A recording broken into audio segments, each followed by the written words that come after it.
Alright guys, welcome back. For today's video I'm going to be discussing a short film that I discovered probably a couple of years ago on YouTube. Yeah, so this one you will find on YouTube if anyone wants to go searching for it after this, or before it, even more. But this short film is called THRESHER. That's THRESHER. And yeah, I saw this a couple of years ago, and as soon as I'd watched it, I knew it was a classic for me. It was I loved it, absolutely loved it. It's very creepy, very dark, and it's got all those things that you want in a cosmic horror short. It's very mysterious. So anyway, I'll run you through it. It starts off with this guy. He's in this room, this very antiquated room, almost Victorian, almost, 1800s probably. And he puts on a record, and he's sort of, it shows clear that he's trying to kill time. And it goes through this montage of different things showing that he's obviously bored. He's doing press-ups, he's sat on the floor in the corner of the room, he's pretending to sing to this music that he's got playing. He's got this music playing on a record, it's like opera music, and he's pretending to sing to that. He's playing darts, throwing the darts at a portrait. He's got this mannequin that he's dancing around the room with, and it's clear that he's bored. And during this, while all this is going on, you see in the background, and it shows it clear as well, but there's a door to this room, and it is all chained up, it's all padlocked up, but on the floor are some chains that have already been taken off, and the padlock's opened. And you think, what's that all about? What's going on there? And then you get through a little bit this montage of showing that he's bored, and then it cuts to this scene of him.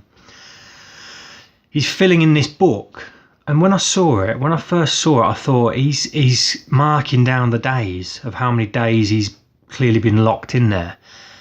But then I realised it showed you another shot of him trying to get the padlock off, and it's a combination padlock. And then you see him writing in the book, and you realise he's going through every possible combination to get this lock off, and he's writing it down, obviously, so that he doesn't do the same one twice, and he knows where he is.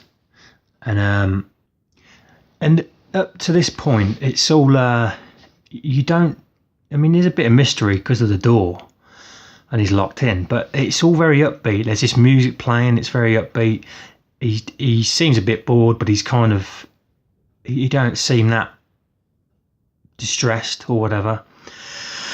And it's all, you think this isn't scary, there's nothing really scary going on here. And then and this room he's in as well, it doesn't, when I first saw it, I thought it looks like a pretty comfortable room to be in.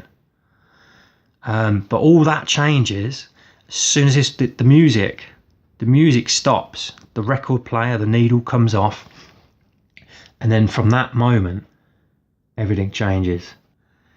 This sort of tense background sort of hum, this music, this probably just a one chord is in the background playing, and then you hear the sound of the clock ticking and ticking and ticking and ticking, tick, tick, tick, tick, tick.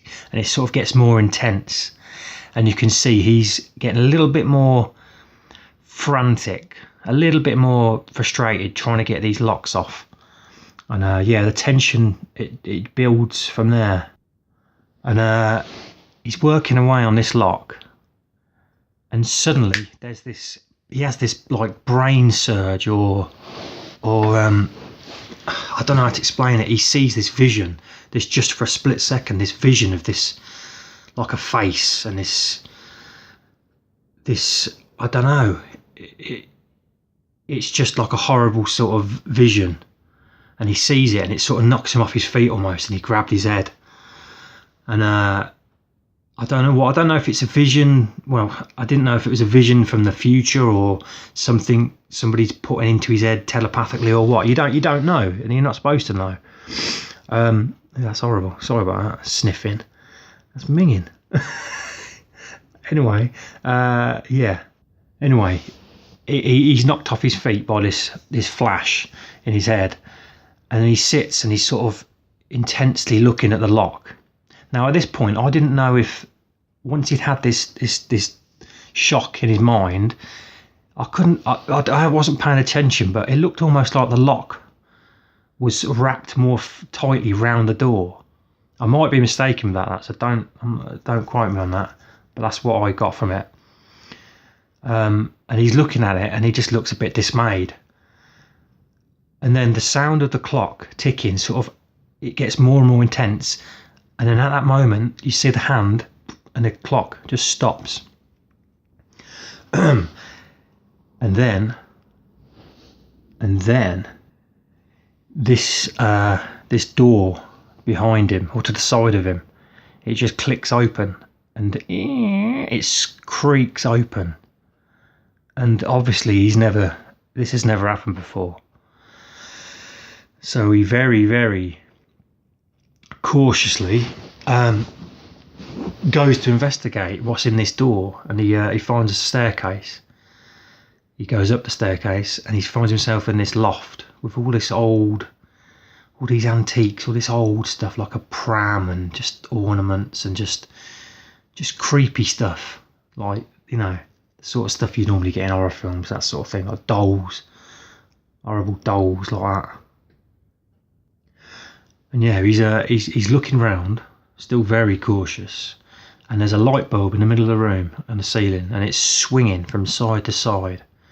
So the effect it has is obviously one half of the loft is in darkness, then it swings, and it's in light, and it's in darkness, then it's in light, then it's in darkness, then it's in light, and then it's in darkness, and it comes back, and there's this creature, this thing standing there. It's a real good jump scare moment. I don't like jump scares normally, but this is it's very well done, that is.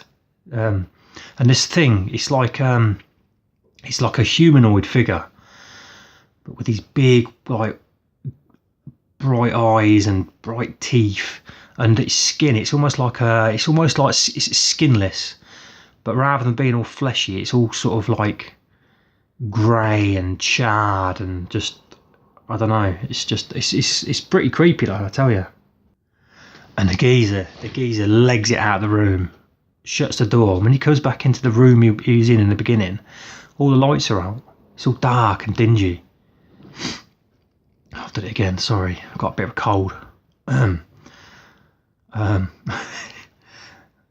Yeah, he comes out and the room's all dingy, and the tension music starts ramping up again, and he rushes over to the padlock on the door, and he is frantic trying to get this thing off.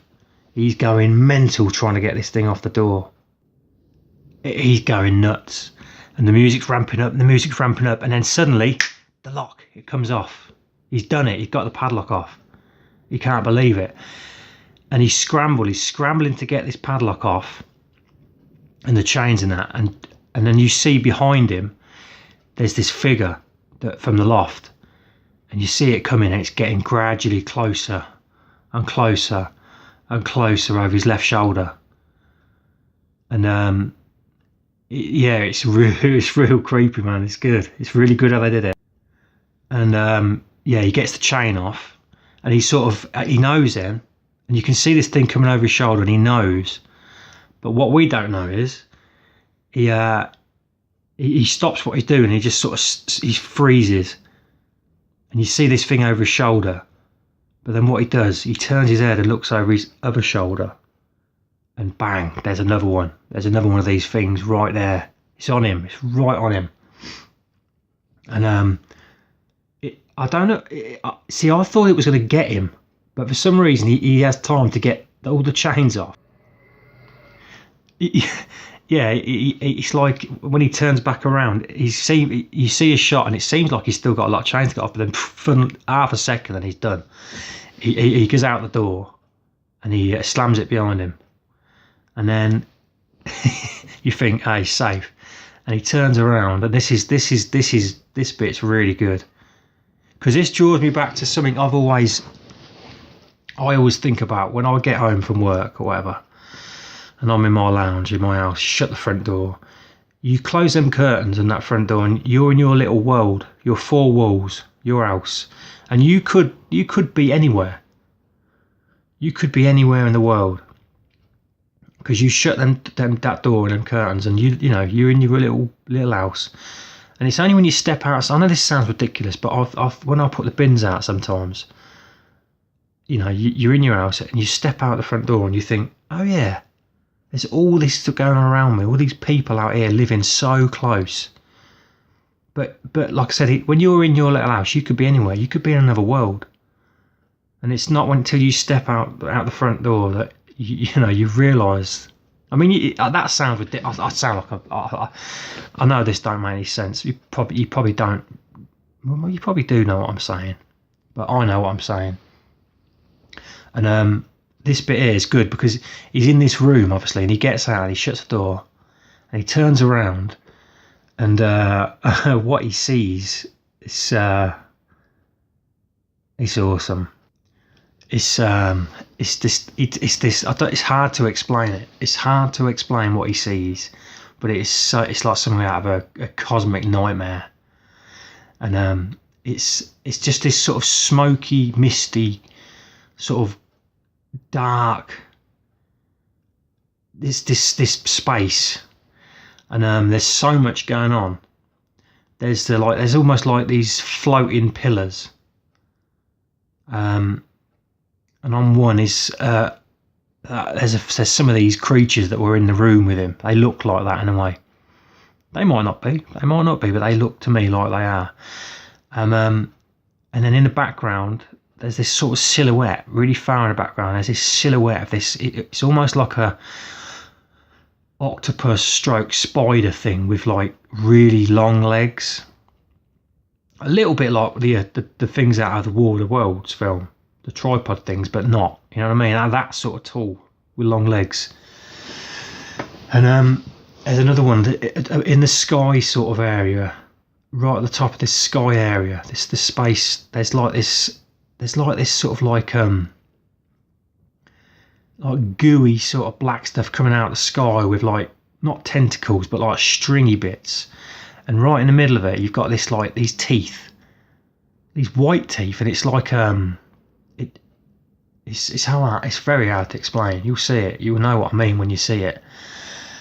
And then on the other side of the screen, there's this sort of floating like spinning cube with like tentacles coming out of it.